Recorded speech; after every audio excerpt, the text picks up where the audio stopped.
Okay, so in this video, we want to look at a practical question on a lessee accounting, how a lessee account for a lease transaction. And we've already looked at the theory aspects of lessee accounting, lessor accounting, also sale and lease-back transactions, how the lessee and the lessor will account for a sale and a lease-back transaction. So we've looked at all those items or those concepts already. In this video, our focus is going to be on a practical question and how we are going to establish, augment our understanding on the way a lessee will account for a lease transaction. Please, if you've not subscribed and like our videos, kindly do so. This is the only thing you do to also support us. So kindly like, comment. You can comment anything. Thank you, anything. Just to give these implications for YouTube algorithm to work better on our favor. So the question will be on the screen. So on 1st January 2020, RONAS PLC, which is RONAS, entered into a 6-year lease of a manufacturing plant, annual lease payment of $5.5 million, starting from 31st December 2020. So from here, you can see that the payment will be done at the end of the period. So automatically, we know that this is payment in arrears. Payment in arrears. But look at the contract date. The contract date is 1st January 2020. And the lease payment here is going to be $5.5 million. Now let's look at the condition. They said the lease agreement specified that the lease payment except the yearly baseline payment of $1. So there is a yearly baseline payment, which is no matter what, we are going to pay that amount. That is not affected by inflation. It's $1 million included in the $5.5 million would increase every 2 years on the basis of consumer price index for the preceding 24 months. They are saying that our lease payment will increase, excluding only our baseline payment of what? $1 million. So out of the $5.5, after every 24 months, which is 2 years, our lease payment will increase. This is what we call a variable lease payment, which we have established the understanding already. So if you don't understand, you don't have understanding of variable lease payments, kindly watch the lessee accounting video on the channel to establish understanding so that you can appreciate this particular question. So here, look at this variable lease payment is going to take effect after every 24 months. Take note, after every 2 years. Then they've given us the price index at the commencement date to be 125. So the price index at the commencement date is 125. Additionally to this lease payment, RONAS is required to pay $500,000 every year once cost savings in that year is at least $6 million. What is this saying? They are saying that RONAS PLC must pay an additional $500,000 when they are meeting a cost savings of $6 million. So anytime in a year that RONAS is able to make a cost savings of $6 million, they must pay an additional lease payment of $500,000. So if you look at the first lease payment, the 5.5, and this 500,000 additional, you can see there is some differences over here. The first one is they are unavoidable costs, but this one can be avoided. Once we are able to, make cost savings below $6 million, we can avoid this particular 500,000 additional cost. But with the 5.5 million, that is our annual lease payment, that amount, it is unavoidable. We cannot avoid it. According to IFRS 16, anytime the cost is an avoidable cost, that cost is not it shouldn't be part of you determining the lease liability. That cost will only be incurred or sent to the P&L account as an expense in the year in which it is incurred, but that amount should not be added to the payment that will take into consideration, or that will be taken into consideration when determining the lease liability and the right of use assets of the lessee. Let's take note of that. Let's continue from where we ended. They said that RONAS cost savings achieved with each other asset had been averaging 5.1 million dollars prior to 1st January 2021. The initial direct non-reimbursable cost incurred by RONAS was $350,000. So RONAS incurred some initial direct cost of $350,000, but they said that the cost savings was averaging, which was the figure they mentioned, the $5.1. Now let's look at the continuation of the question. They said that the rate implicit in the lease. Now remember, for us to get the lease liability, we need the rate implicit in the lease. Now they said the rate implicit in the lease, which should have been 12% per annum, was not readily determinable by RONAS. So we cannot determine the rate, but it should have been 12%, the implicit lease rate.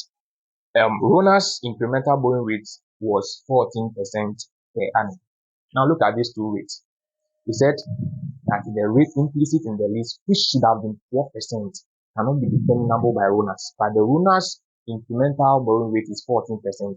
Please, under normal circumstances, when we are presented with the implicit interest rate in the lease and then the incremental borrowing rate, we choose the rate that is implicit in the lease. But in these circumstances, we are going to go for the incremental borrowing rate because the statement indicated that implicit rate in the lease cannot be determinable by the DC, which is RONAS. So for that matter, we are going to use the 14%. Then at 31st December 2021, the consumer price index was revised to 130. So already they've given us the the commencement date consumer price index to be 125. Now the reporting date of 2021 is 138. The annual cost saving. Now they are giving us information about annual cost saving. Remember that if they are able to meet an annual cost savings of 6 million, then they have to charge 500,000 as cost to their profit or loss account. They said the annual cost savings for 2021 and 2020 is 5.3 and 6.8 million respectively. And they will also be given the cumulative discount factor. Cumulative discount factor is when you are using the present value of annuity. I will indicate it on the board for the 12% and the 14%. Already we have established that they are using the 14%. They've given us for 6 years, 5 years, then 4 years. In accordance with IFRS 16, how will we account for this?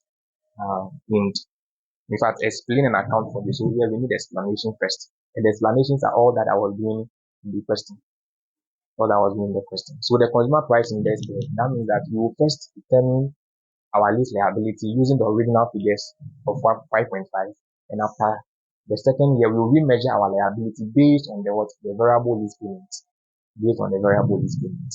So first thing first, we were given cumulative discount rate. What it simply means is that is your periodic payment, which is the PMT, multiplied by the present value of annuity formula, 1 minus 1 divided by 1 plus r, always the power n.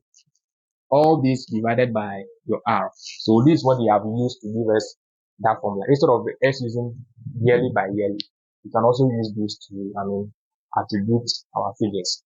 Remember that a lessee is required to account for two things: a lease liability and a right of use asset. So in this question, there was no exception. So the question is meeting that the entity, which is RONAS and a lessee for that matter, must account for a lease liability and a right of use assets. So for that matter, let's start. What will be our initial value of our lease liability? Initial value of our lease liability. Remember, we are going to discount all the payments. So first we have our years here, our years over here. And then we are looking at our cash flow. Our cash flow. In this question, we're given so this is the initial measurement there. Initial value.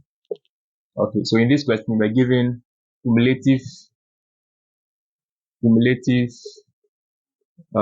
discounting factor, which is we are going to do the 14% over here. We're going to do the 14%, and then remember present value here becomes our initial value. So here we are going to use, since we are given the cumulative, we are going to use the 6 years cumulative. So we are going to use from year 1 to 6 years. So let's look at the question. Is the question, when are they enter into the lease on 1st January 2020 for a 6 years. It was indicated in the question that it was a 6 years lease contract. So 1 to 6, and then the cash flow here is 5.5 million dollars. So we are going to use the 14% given to us in the question, which is 3.89. So automatically, when we do that, we are going to get the initial value of, this is just as you doing it year 1, 5.5, year 1, 5.5, year 1, 5.5 to the end of the 6 years, and then using annual discounting factor. So we can also go by that. And it should give you the same figure. So if you take 5.5 multiply by 3.89, it should give us 5.5 multiply, it should give us 21.39. 21.395. This is also in dollars million. This will give us 21.395 billion. Automatically, this becomes the initial value of our lease liability, because we don't have any termination penalty, amount expected to be payable, and a residual value guarantee. We don't have the the excise price of a purchase option. We don't have that one in the question. So for that matter, only this would be the value we will consider. Remember about the 500,000, it is an avoidable cost, and for that matter, it will only be, accounted for in the profit or loss account of the lessee in the year in which it is incurred. It will not form part of this. But don't forget, this value here is made up of the baseline and then the one that is going to be affected by the index. So $1 million is the baseline, and then the 4.5 will be the one that will be affected by the index. So quickly, we can look at the initial value of the right of use asset. Initial value of the right of use asset. Initial value of the right of use asset. So our right of use asset. So in this question, our right of use asset is going to be our direct payment we made. In fact, before we bring the direct, let's bring the initial value of our lease liability. Our lease liability, initial value of our lease liability, which is going to be in dollars and million. This value here, 21.395 must come here. And then we incur the direct cost, which is not reimbursable, so direct cost. In the question for 355,000, which is going to be 0.35 million, 0.350 million. So the initial value of our right of use asset here in this question is going to be the 21 plus 0.35, and that's giving us 21.75. So our lease liability initial value is 21.395, and then the initial value of our right of use asset is 21.745. This is the right of use asset, and this is our lease liability, their initial value. So you see, I've not taken into consideration the variable lease payment. What the variable lease payment will do is that we first have to determine our initial values and then find the closing values before we can now go and look at the variable lease payment and compare the closing values with the variable lease payment to see if there is any differences. All right. In this question, we're asked to look for 2020 and 2021. So let's look for the closing balances or the subsequent measurement of the lease liability and the subsequent measurement of the right of use assets. So please take note of how this is done. This we can also use the annual I indicated, but that one will be long and we have to write 1 to 6 years, and then these values will be 5.5, 5.5 all through the 6 years. And we'll find the annual discounting factor. To find the annual discounting factor, it is 1 divided by 1 plus R. to the power n. So if it's year 1, this will be n1. This will be 14%. Year 2, this will be 2, which will be a long gain. All right.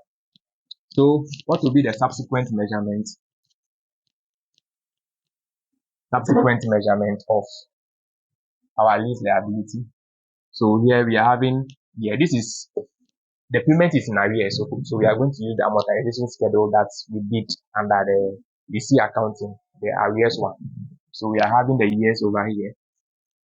We are having the years over here. And then we have our opening balance over here. Then don't forget, you have our finance cost. Since this is a lease liability, you call it finance cost, and this is 14%.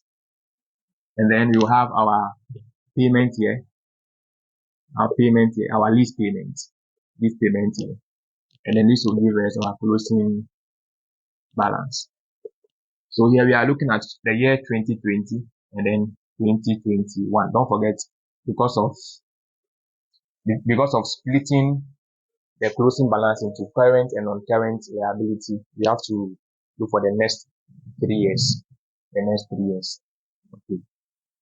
So this is it over here. The initial balance here was, our lease liability was 21.395.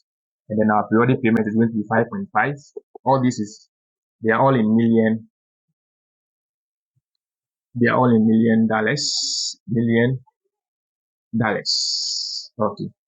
So we are lessening these figures from it. So the first one, 21.395 times 14% is giving us, this will give us 2.995. So we add it, 2.995 plus 21.395. Then we less 5.5 from it. This is going to give us 18.89 as our closing balance for year 1.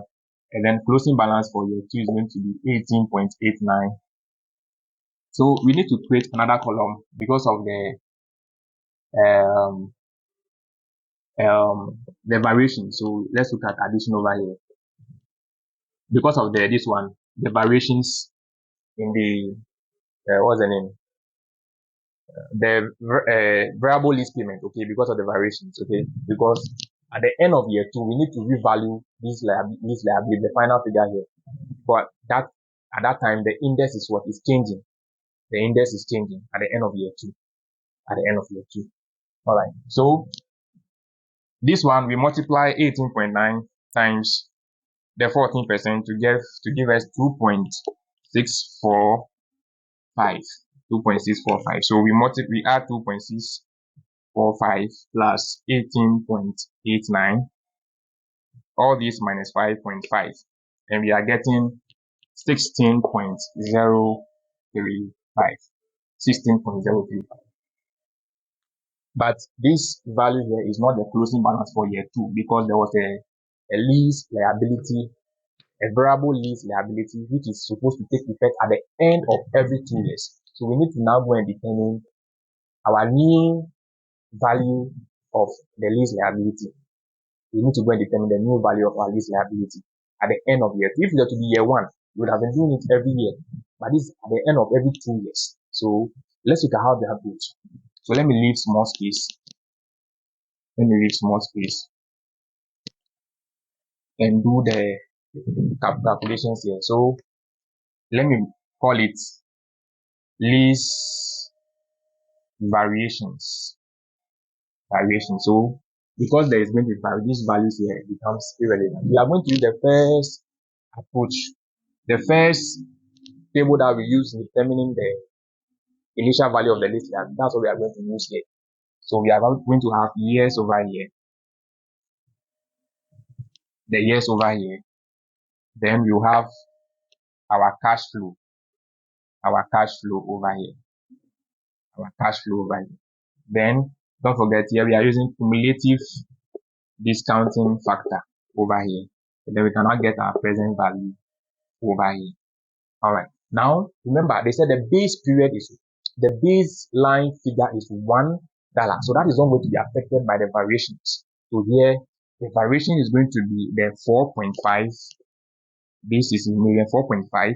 This will be multiplied by 138, all divided by the 125. So whatever we get here, we now add our 1 million figure to which is not affected by um, the variation, the index. Where am I getting those figures from? Somebody is asking that question.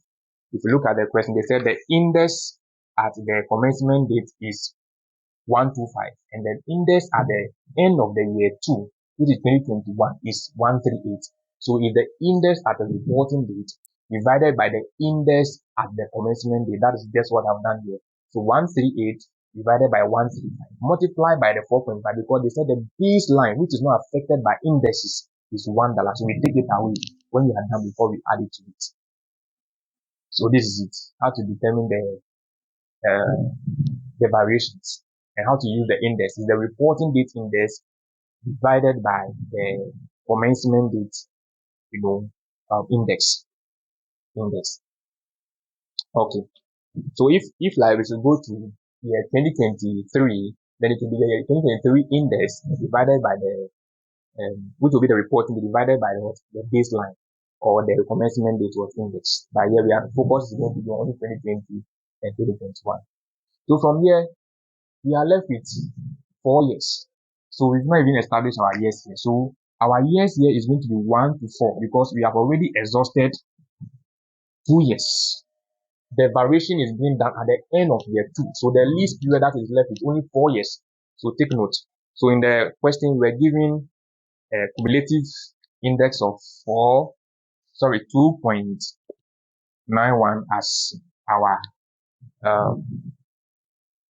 cumulative index. So here we multiply 4.5 times 138 all over 125 plus 1. That's giving us 5.96. 5.9968. This becomes the new value. From 2022. This becomes our payment. All these should be multiplied by 2.91. And we are getting 17. So now the new value 367. The new value, our liability is not 16.03. Our liability is rather, according to, let me call it new value. Our liability new value here is going to be the 17.367 in year 2. In 2021, this is going to be the value of our liability, not this one. If you use this one, we are wrong. Because of the index, this is going to be the liability. And look at the way we have done it. Looking at the index and everything here. You see, we still don't factor in that 500,000, which is avoidable cost. We still not factored it here. That will go to the profit or loss account. It doesn't come here. So let's look at the difference between these two. That will give us the difference. So 16.035 minus 17.367. And that's given us 1.332. This value here, because your lease liability has increased and it is not part of the right of use asset, this value here must be added to your right of use asset at the end of year 2 after you have depreciated it. The carried amount of the right of use asset, you have to add it to it before you account for it. If you don't add it to it, you are wrong. So this is how to account for lease variations. If it were to be 1 year, you would have been doing it every year. 3 years, you would have done it every 3 years. But this is 2 years, so you are going to do it. You have to value your lease liability at the end of every 2 years. Okay. Now, let's come here. So now our opening balance will not be 16.03. It will rather be 17.367. And then our payment will not be 5.5, but our payment will be 5.968. Please take note. Everything will change. So let's see. 17.367 times 14% is giving us 2.41.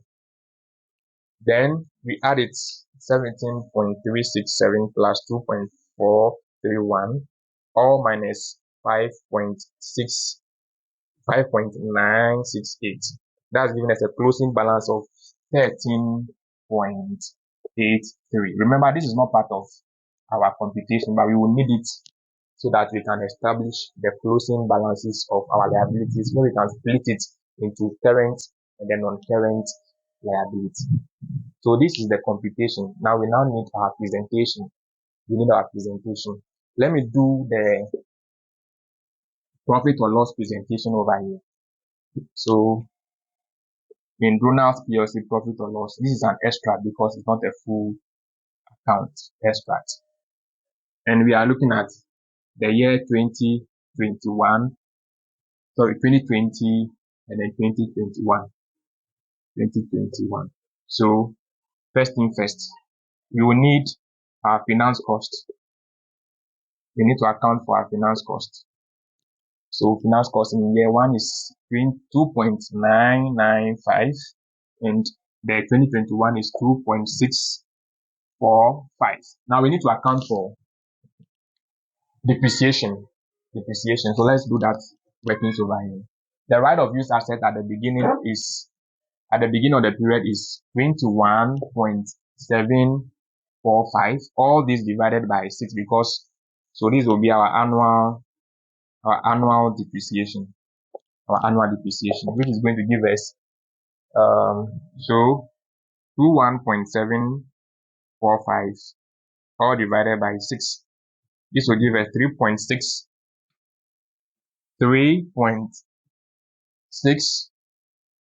3.24. So in year 1, our depreciation in year 1 is going to be, since it's straight line method, it's going to be the same throughout the period, 6.6424. Remember, the variation is done at the end of the period, so it will not affect our depreciation. It is after our depreciation before the variations was done. So this value here, the increment of our asset here, will not affect our year 2. It will affect year 3 rather not year 2. It will not affect year 2. Then the additional cost. This is where we have to account the additional cost. Now let's see where the conditions were here. If you look at the cost savings, they said the cost savings of 2020 and 2021 is 5.3 and then 6.8 respectively. That means 5.3 they couldn't meet the 6 million, but 6.8 was they were able to meet what the cost savings in the 2021. Therefore, they must account for the additional cost in 2021 because it is in that 2021 that they are meeting the cost savings of what $6.8 million. So we have to look at the additional cost here. Remember, it is going to be incurred or accounted for in the year in which it is incurred. In 2021, we didn't incur. This place will be 0.50 because it was 500,000. If we are making it dollars, million. So this is in million. These figures are in millions. So if you are making like that, then this 0.5 will be accounted for in 2021 because it's only in 2021 that we are able to meet a cost savings of 6 million, which is above the threshold given to us. So this is it for the profit or loss. What we need now is the statement of financial position. For you to be able to get your full marks in financial reporting, for you to be able to get all your full marks, the calculations and presentations are equally important. So you barely have to calculate, and when you are done, you have to also present. This will help you to get your full marks. So please don't just calculate and leave it. For you to get your full marks in all financial reporting, corporate reporting, anything relating to international financial reporting standards, you have to first calculate and then present. Presentation is as equally important as the calculations. Please take a note. So all that we have done is calculations, but we are presenting. This is our first presentation. So we need our second presentation, which has to do with the statement of financial position. Okay, so because of the size of the board, let me clean here. Okay, let me clean here and then do the statement of financial position over here. So statement of financial position, also extract for that matter. So we have 2020 and then 2021 over here. Then they are in dollars. They are in dollars also. So if you come, you have our lease assets over here. Lease asset over here. Now in year 1, we need to take the year one depreciation, from this one before we can bring the lease liability, because we are accounting for the carried amount of the asset, and carried amount is the cost minus the accumulated depreciation. So year one will be this, the initial value minus our depreciation is what in year one. So let's take that one, 21.745 minus 6.624. So that will be the carrying amount for the lease liability in year one, which is 15.121. Then in year two, we need to less year two what depreciation as well, which is the same 6.624. But remember of these additions, we need, after lesson that we have to add this to it. These additions in the lease liability need to be added to what our right of lease asset. So whatever we get plus 1.332. So our carried amount in year two is going to be 9.829. 9.829. Quickly, let me do that again. So it is our 15.121, 15.121. Then we less our year two depreciation of 6.624. Then we add 1.332, and that's giving us 9.829. That is it for the lease asset. Now we go to liability. So we have what we call non-current liability, and then we also have what we call current liability. So non-current liability and then current liability. So first, this will be lease liability over here, and this will also be lease liability, but one will be current and then the other will be non-current. So we first determine the current first. So let's determine the current for 2020. It's going to be our next period. You take this 5.5 minus this to give you the current for the year one. For year one, we are in 2020, so we'll go to the next year. 5.5 minus this will give us for year one. So our current lease liability in year one is 5.5 minus 2.645, and that is giving us 2.855. 2.855, and this is it for the current for 2020. So we take this from the closing balance over here to get the non-current for 2020. So all this we have gotten here minus 18.89, and that's given us 16.035, and that is it for the current and non-current for 2020. So if you add these two, it should give us the 18.89. Now in year two, our closing balance is 17.36, but we need to split it to current and then non-current. So how do we do it? Is the payment here minus this one, you go to the next year. So we are 2021, you go to the next year.